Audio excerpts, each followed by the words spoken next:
Ah, les limaces. Chaque année, c'est la même chose. Elles débarquent, comme par magie, pour dévorer vos jeunes plants juste après la plantation. Et vous? Vous avez testé toutes les méthodes trouvées sur Internet. Les coquilles d'œufs, la cendre, les bogues de châtaigne. Mais rien ne marche vraiment. Moi aussi, j'ai tout essayé.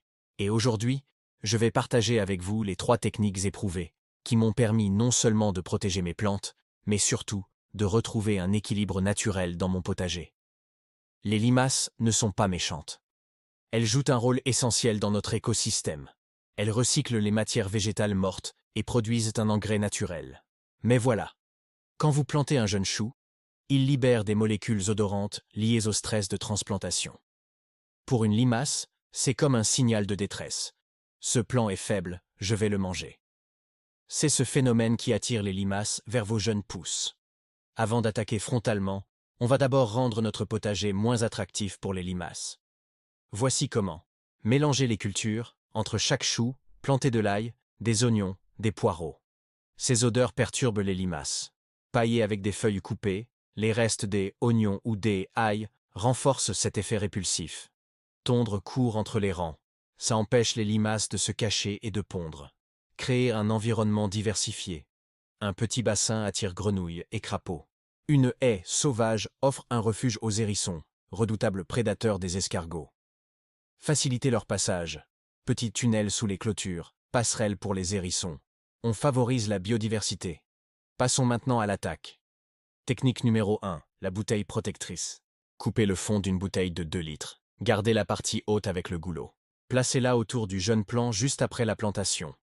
Laissez le bouchon légèrement ouvert pour éviter la surchauffe.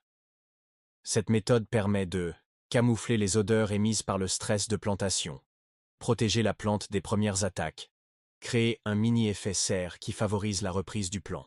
Résultat, une croissance rapide, sans attaque massive. C'est ma technique préférée, mais attention, elle peut intriguer vos voisins. Technique numéro 2. La cueillette nocturne. Équipez-vous d'un grand bocal et de gants de jardin. Sortez le soir, quand la brume humecte le sol. Ramassez toutes les limaces visibles. Ne laissez aucune survivante. Le lendemain matin, libérez-les loin de chez vous. Cette méthode est très efficace si vous habitez à la campagne. Mais en ville, certains voisins peuvent de mal interpréter. Malheureusement, cette fois-ci, je dois avouer que je n'ai pas réussi à trouver une solution maison aussi efficace qu'un produit du commerce. Technique numéro 3. Les granulés anti-limaces à base de phosphate de fer. Ils agissent en bloquant la digestion des limaces. Contrairement aux anciens produits toxiques, au métaldéhyde, ils sont beaucoup plus sûrs pour l'environnement. À utiliser avec parcimonie, car à forte dose, ils peuvent nuire à la vie du sol. Changez régulièrement de marque pour éviter la résistance. Pour une efficacité maximale, combinez ces 3 techniques dans une seule stratégie. 48 heures avant la plantation. Faites une cueillette nocturne et ou appliquez des granulés. Au moment de la plantation, mettez immédiatement une bouteille protectrice. Après quelques jours, continuez à surveiller, ramassez les intrus. Sur le long terme, maintenez la biodiversité. Gardez quelques limaces, elles sont utiles. Avec cette stratégie, vous pouvez réduire de 80 à 90% les attaques de limaces. Il est temps d'en finir avec les fausses astuces et les recettes miracles. Adoptez une approche réaliste, respectueuse de l'écosystème et efficace. Votre objectif n'est pas d'éliminer toutes les limaces, mais de retrouver un équilibre naturel. Merci à tous ceux qui soutiennent la chaîne. Si cette vidéo vous a plu, abonnez-vous, likez et partagez-la. Ensemble, construisons un jardin plus sain et plus intelligent.